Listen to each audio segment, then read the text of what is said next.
Bienvenidos al podcast de Enlaces de la Construcción, medios que construyen. Iniciamos.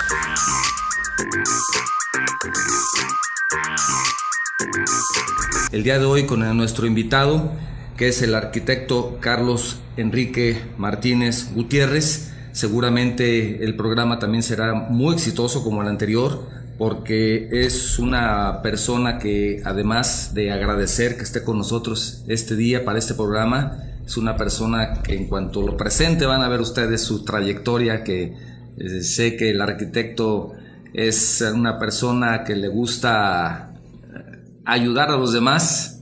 Ha estado trabajando fuertemente en el gremio de la industria de la construcción, pero no le gusta presumirlo mucho, ¿verdad? ¿Qué tal, arquitecto? ¿Qué tal? ¿Cómo estás? Gracias por estar aquí con nosotros. Gracias a ustedes por la invitación. Le pedí al arquitecto que nos mandara su semblanza, no me la quería enviar porque dice, bueno, no quiero decir todo lo que he hecho en su trayectoria profesional, que ha sido muy interesante. El arquitecto es egresado de la Universidad de Guadalajara como un servidor. Él estuvo en su carrera como arquitecto con orientación en urbanismo, ¿es correcto? Correcto. Y tuvo la oportunidad de ser alumno de importantes arquitectos como Horst Hartung Franz, Silvio Alberti Levati, Bruno Cadore, Jorge Camberos, Federico González Gortázar, que es sumamente conocido y además reconocido por muchos de los que estamos en la industria de la construcción, aunque no seamos arquitectos. Con el ingeniero arquitecto Raúl Gómez Tremari, que pues también recibió muchos reconocimientos y es reconocido también. Qué fortuna tener ese tipo de maestros, ¿verdad, arquitecto? Sí, los primeros tres nombres extranjeros fueron los fundadores de la Facultad de Arquitectura de la Universidad de Guadalajara. Sí, que en también... Díaz Morales anduvo por Europa buscando quienes pudieran fundar la Universidad de Guadalajara. Y los trajo, ¿verdad? Y los trajo y los fundó junto con otros dos o tres más. Sí. Y bueno, fueron los fundadores de la Escuela de Arquitectura de la Universidad de Guadalajara. Que es otra historia que a lo mejor pudiéramos platicar en algún momento. Pues sí, es un momento interesante, no lo había pensado, pero hablar de cómo inició esta facultad de arquitectura tiene esa visión que hubo para buscar ese tipo de personas que de pronto podemos pensar que pues no les iba a interesar venir, ¿no? Claro. Y los trajeron. Así es. Esa es otra historia interesante. El arquitecto es oriundo de Tampico, Tamaulipas, radicado en Jalisco por más de 63 años, prácticamente toda su vida. Él está dedicado... Menos 90 días. A los 90 días. A los 90 días ya estaba en esta tierra. Toda la vida ya lo ha hecho en Jalisco. Él se ha dedicado en su ejercicio profesional a trabajar en proyectos y construcción, consultor en materia de desarrollo urbano y vivienda. Está certificado internacionalmente por la PEC y la CONARC. Conferencista en varios simposios, coloquios. Yo he tenido la oportunidad de escucharlo un par de veces con temas sumamente interesantes. El arquitecto, siempre que tiene alguna participación, y es mi punto de vista muy personal, siempre aporta algo, nos deja a los profesionistas con algunas curiosidades y algunas dudas que de pronto decimos, caray, pues yo no había pensado que eso fuera así. En el buen sentido de la palabra. Aporta mucho. Que quede la inquietud. Queda la inquietud, ¿no? Nos despierta la curiosidad y nos abre los ojos. De pronto hay temas que polémicos tal vez no queremos ver o escuchar. Ha sido ponente, como les comento, en diferentes partes del país, temas de la ciudad, que será el tema que tomaremos el día de hoy, de desarrollo urbano, movilidad, legislación urbana, proyectos ejecutivos, invitado por el Colegio de Arquitectos, Ingenieros, universidades, expositor, como les decía, múltiples cursos, talleres, diplomados, de actualización profesional, que es sumamente importante, otro tema también, para arquitectos, ingenieros civiles, ingenieros arquitectos y empresarios pertenecientes a la Cámara Mexicana de la Industria de la Construcción. Articulista actualmente de Milenio Diario, artículos sumamente interesantes que ha tenido la deferencia de compartir con un servidor. Cabecera MX, así como diversas publicaciones especializadas locales y del país, colaborado por más de 3 años en la estación de radio 1070 tratando diversos temas de la ciudad.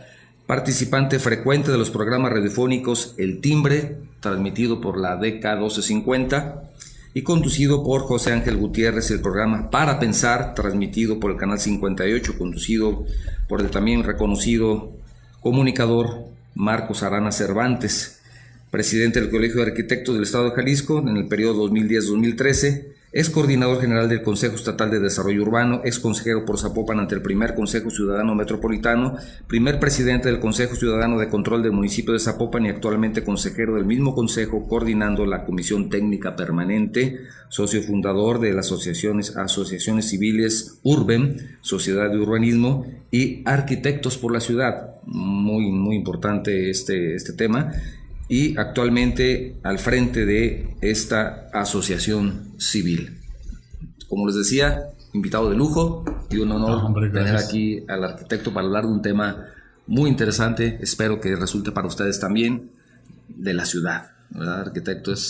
¿Por qué llamamos a una ciudad frágil? ¿Qué le puede dar a una ciudad esa fragilidad, para entrar en el tema? Una ciudad tiene una serie de carencias, es vulnerable a una serie de situaciones que a través de los años se han ido acumulando por errores, por falta de planeación, a veces por desconocimiento, también hay que ser claros, y entonces va acumulando la ciudad una serie de agendas pendientes que mucho tiene que ver con el actuar de la autoridad, pero también tiene que ver con la conciencia del ciudadano. Que por eso esta asociación, ¿verdad? Sí, por eso. Tiene su origen en esa inquietud. En esa inquietud de decir, bueno, yo creo que hay que hacer un análisis serio desde el punto de vista técnico y poder difundir, ¿no? Difundir este tipo de situaciones donde todo el mundo tenemos que tomar la conciencia de vida en donde vivimos. No vivimos aislados, no vivimos en el cerro, vivimos en comunidad, y como tal se nos olvida que debemos de tener actitudes de vivir en comunidad, y a veces la sociedad somos un poco personalistas, individualistas, egoístas en ese sentido, y eso no abona a tener una verdadera vida en comunidad. Si nosotros analizamos cómo se desarrollan otras sociedades, han aprendido a vivir en comunidad, por un lado. Por otro lado, la misma conciencia de esta comunidad elige gobernantes que aplican la ley y que no hay impunidad.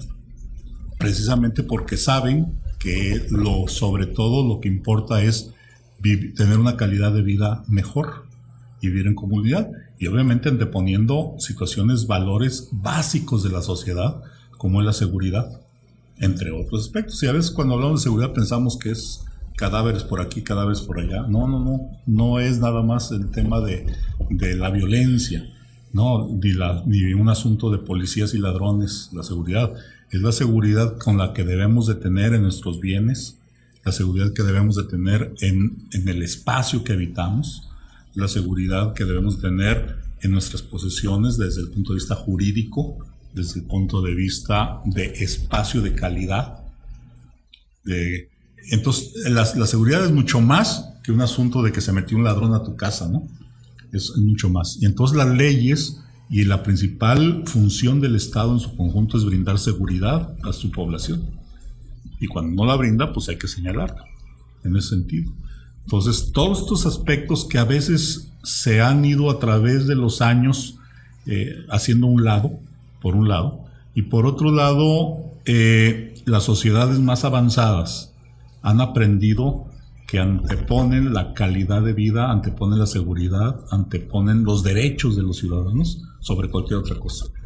Y esto no lo hemos aprendido como sociedad. Y eso tampoco redunda en precisamente mejorar la calidad de vida en las ciudades. Y los espacios. Y entonces, y se refleja en detalles mínimos, si tú quieres, pero que si lo analizamos todos los días hay mucho de fondo. El hecho de que una autoridad autorice una obra en una vía pública, o que ni siquiera la autorice, nada más llegue y abra o cierre una calle sin avisar, sin pensar en las consecuencias que puede suceder a la sociedad, está hablando de una prepotencia, está hablando de una indolencia y está atentando contra la seguridad de las personas. ¿Y no será que la autoridad en algunas ocasiones olvida que la ciudad no es de ellos? Pues eso es para empezar. Porque lo principal en el momento de que tienes en la gestión pública una responsabilidad de ese tipo es saber que la ciudad pues no es de ellos, sino es de todos.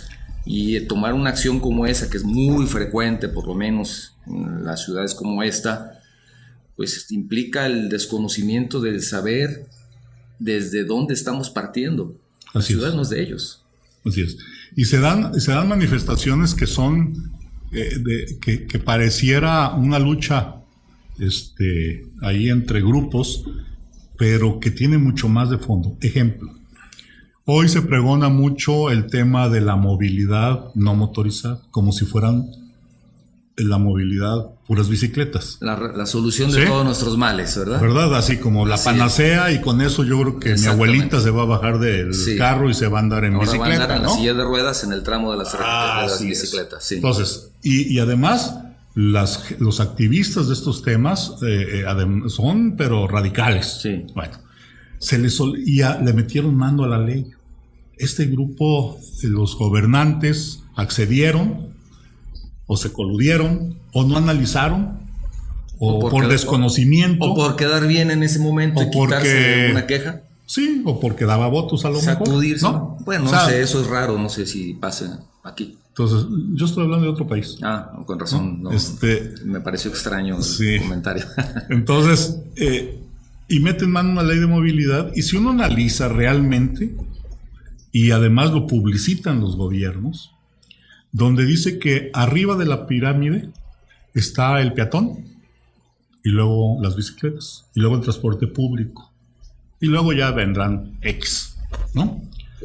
Entonces, dice uno, a ver, ¿estamos hablando de movilidad o estamos hablando de vulnerabilidad? Son dos cosas diferentes.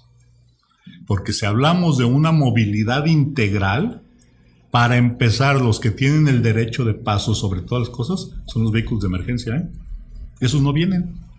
O sea, bajo ese orden de ideas, quiere decir que si va una bicicleta o un peatón adelante de una ambulancia, se tiene que parar la ambulancia.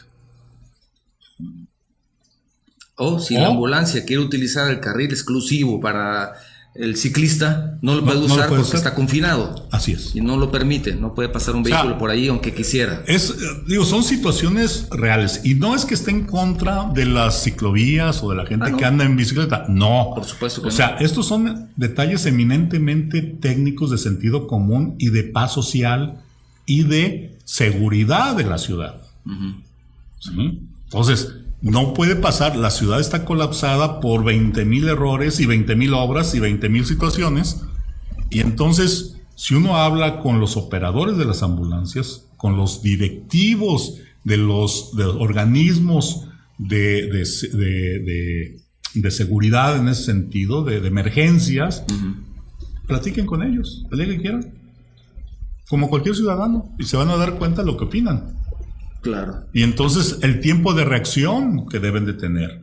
Y entonces eso los hace tener, y además con cortos presupuestos y todo lo demás, no tienen la eficiencia que debería de tener para brindarle seguridad a los ciudadanos en una accidente. Entonces O sea, estoy poniendo un ejemplo muy sencillo. Es un doble pecado, porque además, como se tienen tan pocos recursos, se están utilizando mal. Además que el recurso es escaso.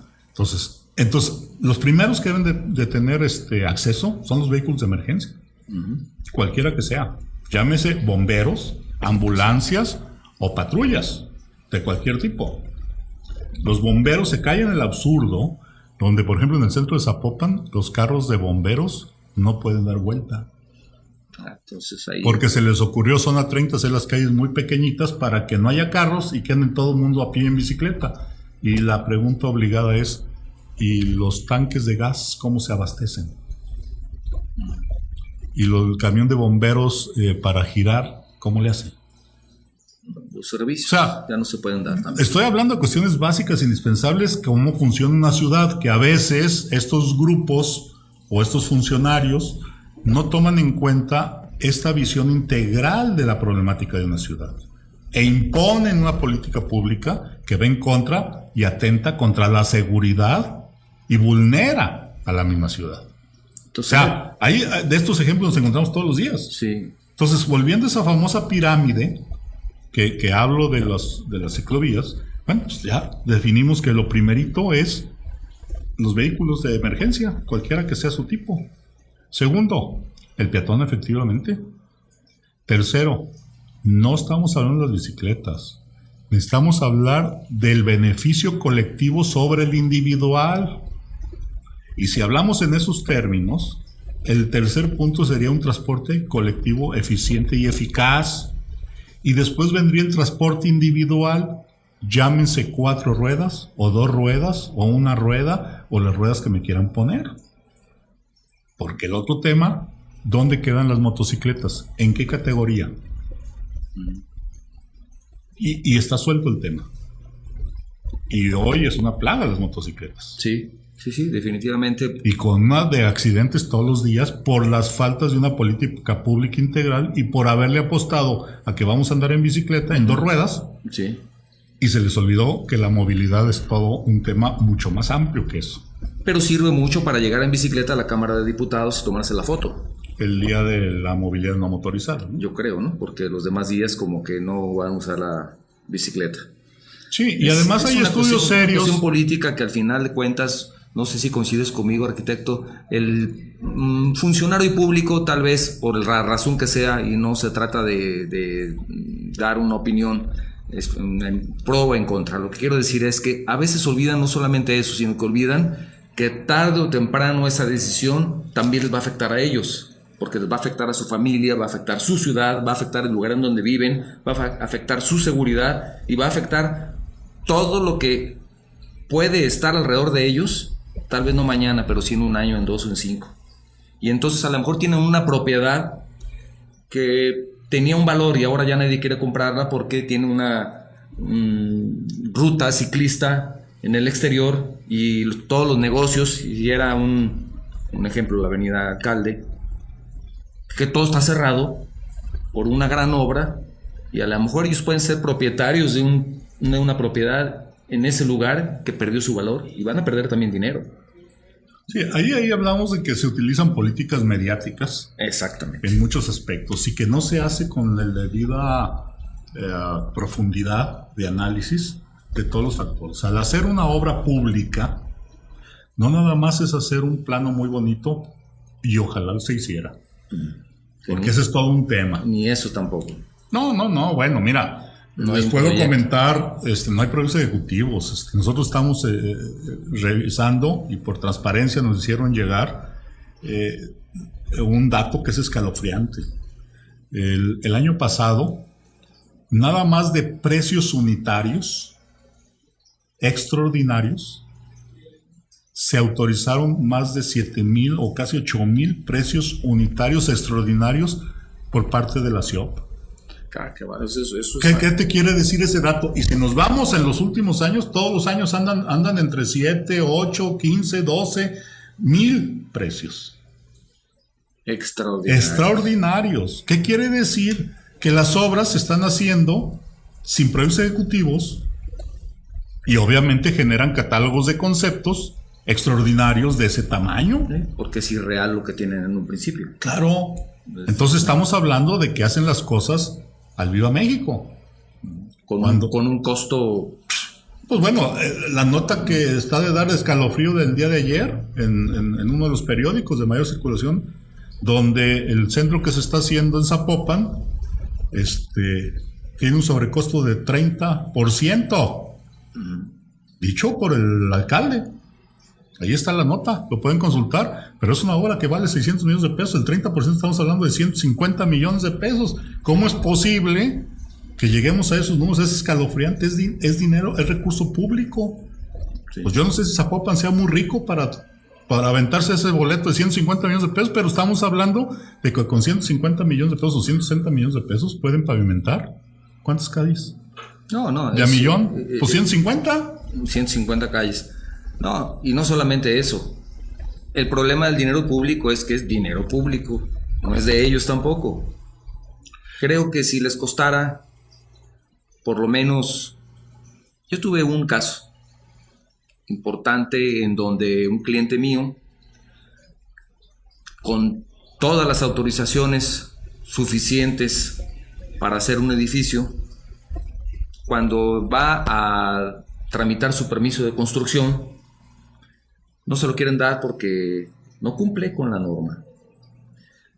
Nosotros estábamos completamente seguros de que cumplía al centímetro con todas las autorizaciones y con absolutamente todo lo que decía para poder tener el permiso, en nuestro permiso de construcción, la ley. Absolutamente todo. Autorizaciones de agua, autorizaciones de electricidad, autorizaciones de todo lo que podamos, y lo hago con esos términos para público que nos escucha, que en ocasiones no conoce algún término técnico específico, por eso trato de hablar con esta terminología. Tenía todo para que le pudieran dar su permiso de construcción, todo absolutamente. Y en el ayuntamiento le dicen no, se presentan los planos de acuerdo a lo que ellos indicaban, sin tener la obligación de hacerlo, pero por tratar de hacer las cosas bien. Y el ayuntamiento dice no, ni siquiera quería recibir la documentación en ventanilla, ni siquiera eso. Se consulta con el inversionista y el inversionista nos pregunta, bueno, ¿están seguros, completamente seguros de que cumple con toda la normativa? Y nosotros como técnicos encargados de la obra dijimos sí. ¿Qué hacemos? Bueno, vámonos por la vía legal. Entonces ingresa todo esto por la vía legal y con notario público en el momento de la recepción de los documentos, etcétera, etcétera, etcétera. Se obtiene el permiso después de 2 años, ya que la resolución del tribunal fue decirle, dales el permiso porque todo está correcto. Y no solamente eso, vas a tener también consecuencias en donde si no se lo das en 72 horas, tú como funcionario tienes estas consecuencias. Sin embargo, nunca se llegaban a consecuencias económicas para el funcionario. El funcionario simplemente decía, bueno, dáselo y ya. Pero fueron 2 años de perder y que posiblemente el inversionista pudo haber dicho, nos vamos. Y yo me pude haber quedado sin trabajo. Después de 2 años logramos hacer la obra, iniciar la obra, y fueron otros 2 años de padecer el hostigamiento de la autoridad, en donde estaban prácticamente parados en la esquina viendo que cometiéramos alguna falta para poder infraccionarnos, ya que pues no les gustó mucho que hubiéramos obtenido finalmente el permiso por esa vía y nos lo tuvieron que dar, cuando también hay otro problema. Muchos de los permisos se consiguen ahora por la vía legal y no digamos, no sacar el permiso, es otra cosa, ya, otra muy interesante. ¿Qué pasa con esa autoridad que no tiene una consecuencia de esas acciones? No se le penalizan ni en lo económico ni siquiera con un día de cárcel, ¿no? Por decir algo ya de manera más coloquial. ¿Qué pasa con ese funcionario que puede usar el dinero público sin problema, salir y decir, tenemos 30% más de un sobrecosto de una obra de 600 millones, ahora son 180 más, vamos a gastar 780 y ojalá eso sea más lo que salga, porque digo, eso es hasta ahorita, el 30% más. Y no tiene consecuencias ni para el funcionario, ni para el alcalde, ni para nadie. No hay consecuencias. ¿Qué pasa? Sí, lo que pasa es que también las leyes están hechas precisamente para que hágase la voluntad del Señor en los bueyes de mi compadre.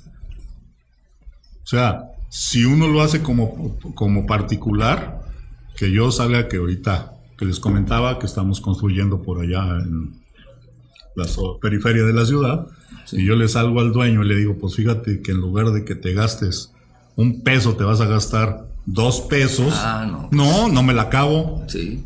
O sea, cuando menos me corre. Cuando menos.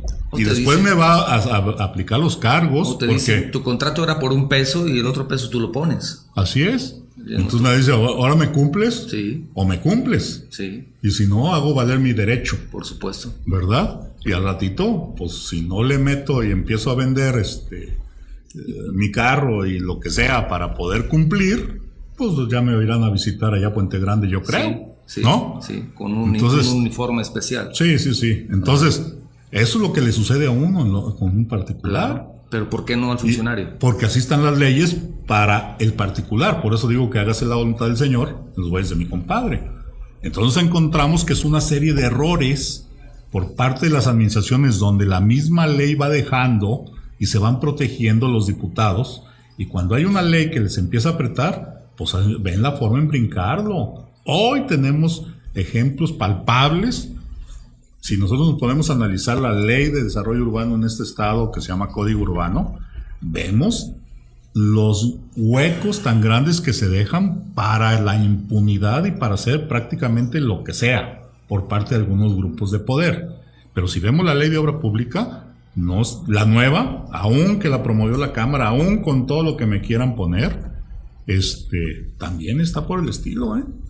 Yo lo he estado revisando al detalle y dice, no, bueno, pues entonces, si esta va a ser la ley antimoches, pues será antimoches, pero y antimachos, sí, ¿no? Porque la realidad es que también tiene una serie de áreas oscuras donde, bien lo acabas de decir, no pasa nada, ¿eh? Y yo creo que yo he pensado mucho en estos temas, y lo que ha dañado mucho a este país y a esta comunidad es la impunidad. Es increíble, todos los días nos damos cuenta de casos de todo tipo y de una impunidad increíble. Y esto, cuando hablamos de la vulnerabilidad de una ciudad, pues bueno, el tema es de que cometen los errores unos y otros y no pasa nada. Y podemos hablar de qué tema quieres, inundaciones. Si cada vez está peor Guadalajara. Antes ya nada más era Plaza Patria y anexas, ¿no? Sí. Ahora ya las últimas tormentas pues era medio Guadalajara, zonas que no se inundaban que en Guadalajara. Jamás pensábamos que se podía inundar. Nunca había pasado. Nunca había pasado. Y los funcionarios dicen, bueno, son lluvias atípicas, y la ciudadanía que no barre. Oigan, por favor, no nos quieran ver la cara, ¿no? Sí, el problema es que la basura. Es la basura, por favor. Entonces también el problema es tu municipio que no recogiste la basura. Así vamos. Es. Entonces, no me quieras no hay un buen servicio entonces de basura. Digo, si ese fuera el caso, pero lo que está sucediendo, pues necesito, yo creo que no sé cuántos miles de toneladas de basura para que suceda lo que se formen verdaderas inundaciones en parte de la ciudad.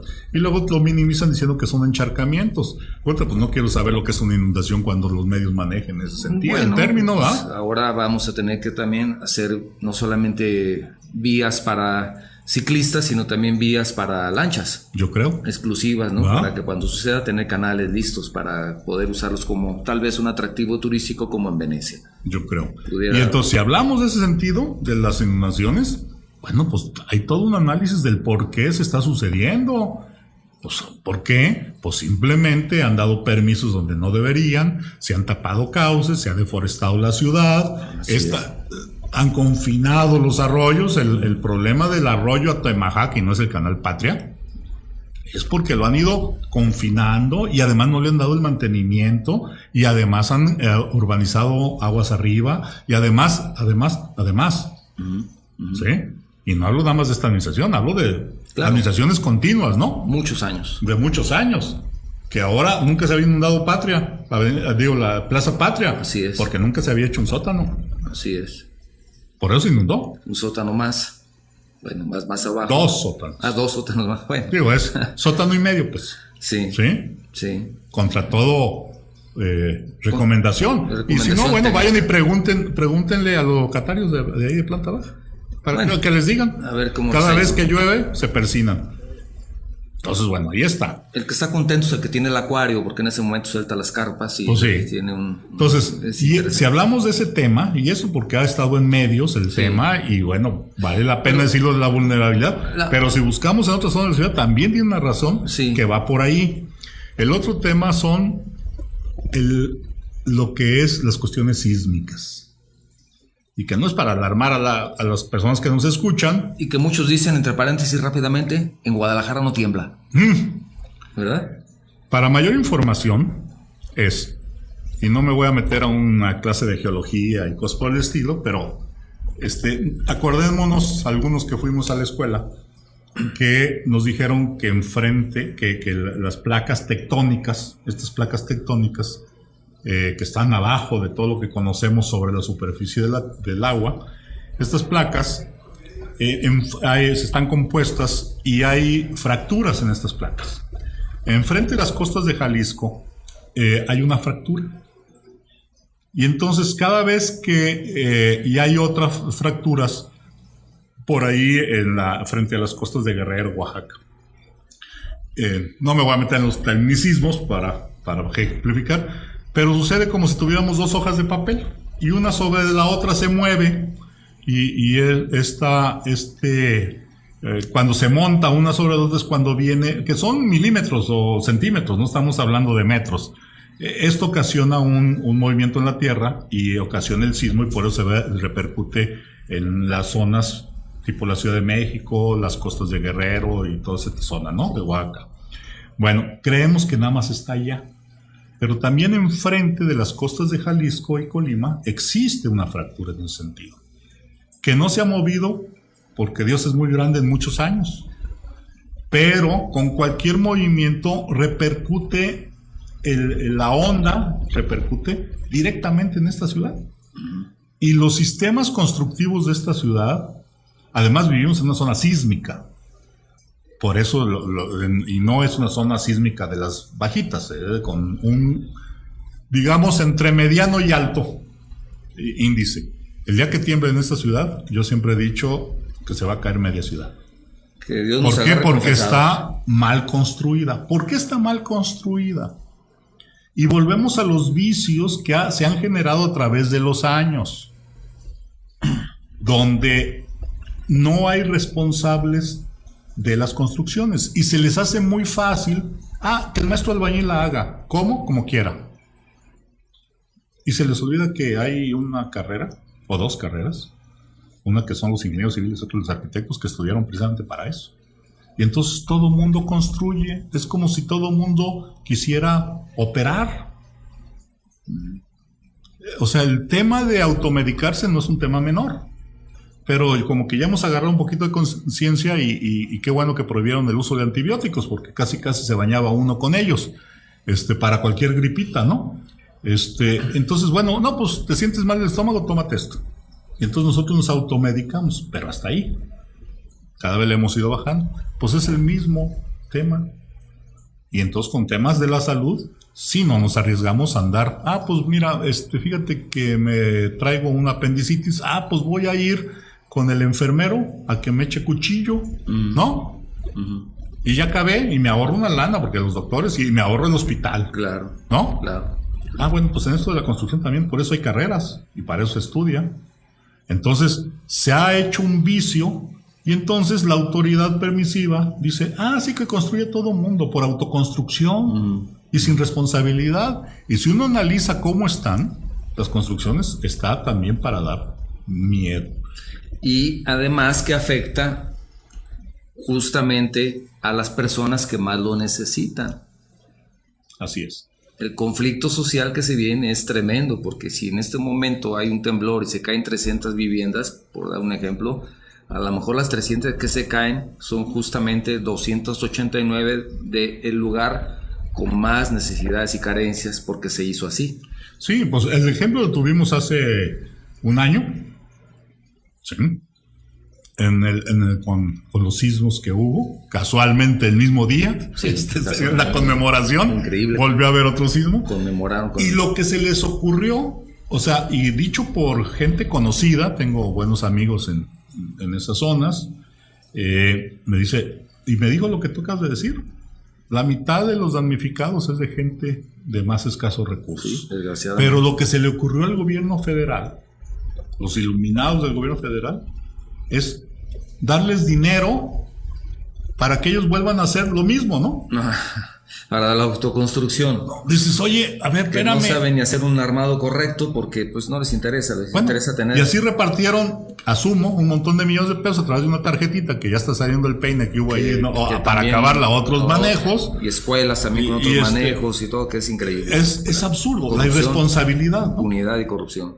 Bueno, la irresponsabilidad genera corrupción e impunidad, ¿no? Sí. Y es una irresponsabilidad. Yo he sido muy crítico y en alguna ocasión se lo dije al director de Capese, creo que se llama Ifetal. Ya cambió de nombre. De las escuelas. Sí.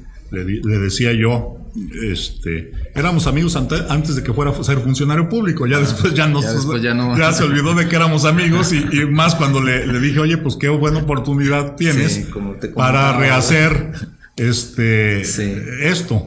Le dije, a ver, se les olvida que en casos de emergencia, en casos de desastre, hay dos lugares que deben estar a prueba de todo. Bueno, tres. Todas las instalaciones de seguridad nacional, ¿no? presas, centros de abasto de energía, de cualquier tipo, esos son de seguridad nacional, no hay vuelta de hoja. Pero aparte de eso, para seguridad de la población hay dos. Uno se llaman las escuelas, que son las que usan como albergues en casos de desastres. Son los refugios. Los refugios, las escuelas, y el otro son los hospitales. Por supuesto, para dar el servicio médico. Revísenlas, por favor. No, bueno, ya lo vimos también. Con las escuelas que se dañaron y se cayeron. Es un absurdo que son de las que más se dañan. Sí. ¿Qué está hablando? Y esa decisión depende del gobierno, del Estado en su conjunto. Claro. Y entonces, cuando el gobierno o los funcionarios dicen vamos a hacer más con menos, pues hay que correrle, porque eso quiere decir obras buenas, bonitas, baratas, chafas y fiadas. Y como salga. Y fiadas porque no le pagan a mucho constructor también. Al final y de con cuentas, moches, ¿no? Es otro tema, ¿no? En muchos aspectos hasta con moches que dicen, se atreven ¿no? a dar el moche famoso y digamos que pues después tampoco les pagan, ¿no? Y pierden por los dos lados. Pero entonces, por eso se lo buscaron. Y yo creo que este tema no son asuntos menores, o sea, he salpicado algunos ejemplos. Sí. Pero no son para hacer reflexionar, ¿no? Porque dicen que la ciudad es frágil por esos temas, algunos que se han tocado, hay otros más, pero es importante y sobre todo nos hemos enfocado más a los temas urbanos. El medio ambiente es otro tema, ¿eh? Medio ambiente es justamente lo que iba a mencionar, son más temas, medio ambiente, seguridad, corrupción, impunidad, etcétera, etcétera, etcétera. Todos esos temas suman a la fragilidad de una ciudad. Correcto. Pero este gran tema de la fragilidad, que no se quiere tocar mucho, ahora se le da un aspecto nuevo, se le da un giro y se habla de las ciudades resilientes. Y se dice cómo la ciudad puede recuperarse de ese tipo de problemas tan graves que puede sufrir, la capacidad que tiene de recuperación. Pero hablando también del tema médico, bueno, pues ¿qué tanto aguantas para recuperarte de una operación a corazón abierto, no? Lo preferible es no llegar a necesitar una operación de corazón abierto, no cómo te recuperas. Claro. Sí, es prevenir que están cambiando, y no lamentar, ¿no? Exactamente, están cambiando los conceptos un poquito, ¿no? Sí, así es. También es un concepto que en el sentido político ayuda. Es que esta ciudad es una ciudad de las 100 ciudades resilientes y tenemos la capacidad de recuperarnos de un sismo así, porque somos una ciudad resiliente. Bueno. ¿Y por qué llegaste ahí? ¿Por qué llegaste ahí? ¿No? Creo que la idea debería ser al contrario, me parece. No sé. Sí, es como encontrarse cadáveres en la calle. Bueno, eso también sucede en algunos lugares extraños del mundo. En Irak, estaba leyendo hoy en la mañana. En Irak, ¿no? Sí, en Irak cerca también. de no sé cuántas personas. Y voy a dar un dato. Hay un instituto, el instituto que está en Brasil, Igarapé, que tiene muchísimos temas interesantes al respecto de las ciudades. También el Banco Mundial tiene un mapa virtual muy interesante en donde podemos ver de una manera muy gráfica problemas que hay y que impactan a la sociedad. Pero el instituto menciona que, nada más por dar un dato, tiempo ya se nos ha pasado, América Latina es una de las regiones más urbanizadas del planeta. 3 de sus megaciudades están entre las mayores del mundo: Buenos Aires, Ciudad de México y Sao Paulo. Pero algo interesante es que dice, muchas ciudades latinoamericanas también sufren de lo que algunos estudiosos llaman periferización, que son fragmentadas, segregadas. El caso de los cotos también es una segregación que tiene problemas sociales fuertes. Y elitistas, o sea, dice, son frágiles. El tema que tomamos al principio. La mayor parte de la urbanización en América Latina tiene lugar entre bastidores. Además de las ciudades masivas y con urbanizaciones de toda la costa atlántica y pacífica de América Latina, hay otras 310 ciudades con poblaciones con 250,000 personas y otras 16,000 ciudades menores. 16,000 ciudades menores, que es impresionante.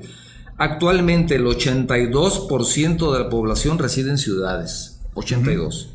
Aproximadamente 93% de los venezolanos, 92.5% de los argentinos y uruguayos y 90.6% de los brasileños, y así como el 89.3% de los chilenos, viven en ciudades. Casi el 90% de la población. Claro. Entonces, si se afecta a una ciudad, pues se está afectando al 90% de la ciudad, de la población de ese país. Así es. Y estamos hablando sobre algo... Y nada más para concluir, arquitecto, en 1950 había 69 millones de personas viviendo en ciudades. 2025, a unos cuantos pasos ya, se espera que este número llegue a 575 millones. De 69 a 575. ¿Qué va a pasar con esa población si seguimos contribuyendo a la fragilidad de la ciudad con todas estas acciones? Sí, yo creo que ahorita las autoridades tienen un reto y no es un reto menor. O sea, independientemente de los rollos que traen y sus campañas políticas, que eso es cíclico. Que uno va, bueno, se van a resolver todos los problemas a partir del 1 de diciembre y del 6. Sí. Del 1 y del 6 este mundo va a cambiar. Así ¿no? es, va a cambiar. Vamos a refundar y vamos a tener la cuarta. A tener un nuevo país, ¿no? Así es. Qué bueno, como visión se me hace excelente. Como intención también. Pero en la práctica, ¿cómo vamos a hacerlo? Mi pregunta es, ¿cómo lo vamos a hacer si no cambiamos de raíz las cosas? Y los signos que yo estoy viendo es que es más de lo mismo, pero de diferente forma. Con colores nuevos. ¿Por qué? Porque esto requiere un cambio desde lo más profundo de la misma sociedad. No nada más es cambiar las leyes, pero leyes que sean efectivas. Como tú bien decías hace un momento, ¿qué pasa si alguien da un permiso mal? No pasa nada, un coscorrón, sí. Y ya acabamos, ¿no? ¿Qué pasa si alguien autoriza una obra que no debería de autorizar? O sea, no es ahí, es el hecho de lo que haya, matar esta impunidad que hay, por un lado, pero también es un esfuerzo en la misma sociedad. O sea, muchos de los problemas que vivimos todos los días también tiene raíces muy profundas en la sociedad, que no queremos cambiar nuestro modo de ser y hacer. Y eso también es una realidad y es una crítica para todos nosotros, porque si vemos nosotros los que se pasan los altos, no es la autoridad, digo, porque vemos pocas patrullas, ¿no? O a lo mejor van a una emergencia, pero todos los días vemos motociclistas, vemos autos, carros mal estacionados sobre las banquetas, gente tirando basura, estacionados donde no deben, agresivos. O que los dejan ahí. Ahora que hay cuellos de botella por todos lados, pues yo quisiera que fuera el 1 y 1. Yo me meto y no dejo pasar al otro ni al otro, y a un tercer carril se avienta el camión o sea, esto se llama educación. Y ahí debemos de empezar, ¿no? Ayer comentaba eso con mi esposa. Estábamos en un extraño conflicto vial aquí en Guadalajara. Que casi no hay. Casi no había, no sé por qué, pero ese día sucedió. Y le decía, mira, me mandaron un video en Facebook en donde están en un túnel de 2 carriles en un solo sentido, y hay un accidente en donde se obstruye el túnel en ese momento. Corea. ¿Qué pasa? Que en ese momento que sucede el accidente, todos los que están atrás, en el momento que se tienen que detener porque ya no pueden continuar, empiezan todos los automóviles a hacerse a un lado, digamos, pegarse a los acotamientos derechos e izquierdos y justamente al muro del túnel, no pueden hacerse más allá, para dejar el carril central abierto para los servicios de emergencia. Y 5 minutos después ya estaban pasando por ahí ambulancia, grúa y todos los servicios que se necesitaban para atender primero a las personas accidentadas, quitar los vehículos, limpiar el lugar y que continuara el flujo del túnel. Y todos se hacen a un lado. Aquí también todos se hacen a un lado, pero cuando viene un camión atrás, y más vale que te quites, porque si no, quién sabe cómo te vaya. Falta de educación. Desde ahí tenemos problemas de fragilidad en la ciudad. Hay dos. En ese ejemplo también. En ese ejemplo es así, pero demuestra muchas cosas. Una, analicemos el túnel. Los túneles o paso al desnivel tenemos en esta ciudad, y hablo de esta ciudad, porque en otras ciudades sí existe. ¿Los espacios suficientes para hacer eso? No lo hay. No lo hay. ¿Por qué? Porque en lugar de hacerlo de 3 metros más grande, les escatimaron por hacer obras baratitas, y volvemos al tema y al mensaje preferido de muchos políticos de hacer más con menos. ¿Sí? Entonces, ya de entrada. Segundo, está hablando de la educación de la gente. También es un tema de educación. Y tercero, estamos hablando de que la sociedad en su conjunto, lo más importante es la vida.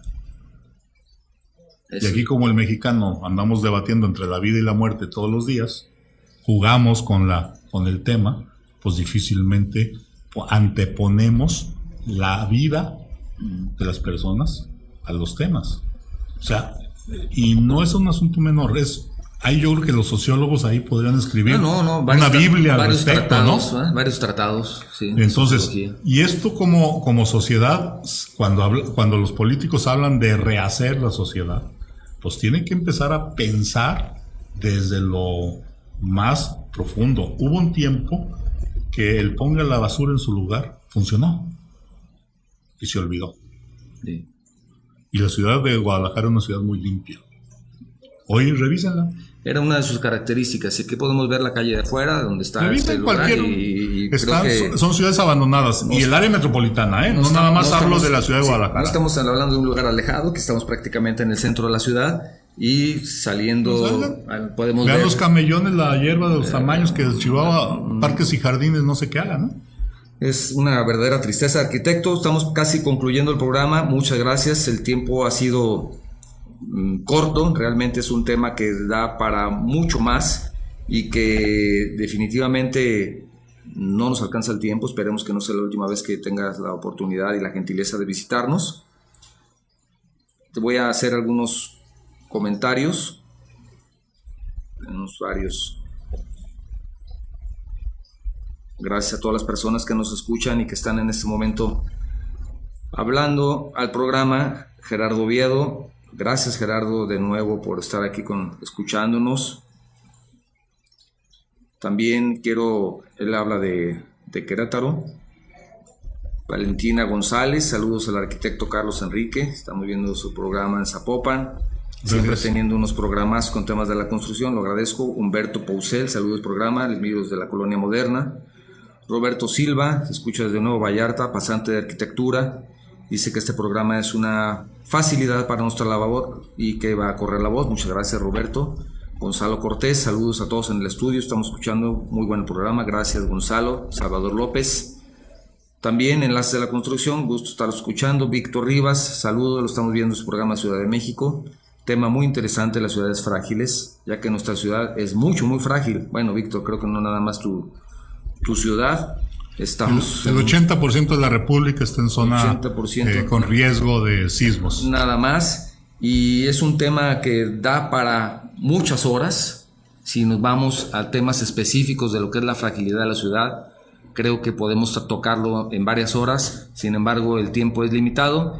Quiero agradecer a todos ustedes que nos han estado escuchando. La próxima semana también tendremos un tema muy interesante, pero el día de hoy quiero agradecer principalmente a nuestro invitado, porque es un verdadero honor tener a personas de la calidad y la trayectoria del arquitecto que el día de hoy ha hecho, como digo, la diferencia de estar aquí con nosotros. Y quiero invitarle a que en este último minuto nos dé sus últimos comentarios, sus conclusiones, y queda para ti el programa, arquitecto. Gracias, muy amable. Bueno, ante todo agradecerte la invitación y que me des la oportunidad de compartir estos conceptos, estas ideas que como ciudadanos yo creo que todos los días los platicamos, o en el seno de nuestra familia, en las reuniones, en el café o en los gremios o donde participemos. Ese es un tema. Y también crear conciencia a la ciudadanía, que parte de la problemática pues somos nosotros mismos como sociedad. Nosotros somos los que infringimos las leyes, nosotros somos los que no vivimos en comunidad, nosotros elegimos a los gobernantes. Entonces, y creo que no nada más es echarle la culpa al mal funcionario, sino que algo tenemos que también por ahí tenemos también que revisar como sociedad, ¿no?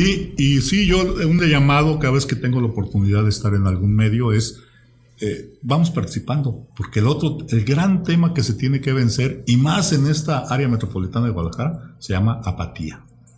Y la que sociedad apatía. Digo, la tapatía. Sociedad apatía, no sí. Tapatía. Sí. Entonces, hay que participar, hay que decirlo. No se trata de pelearse todos los días ni mañana salir y manifestarse y cerrar aquí una calle.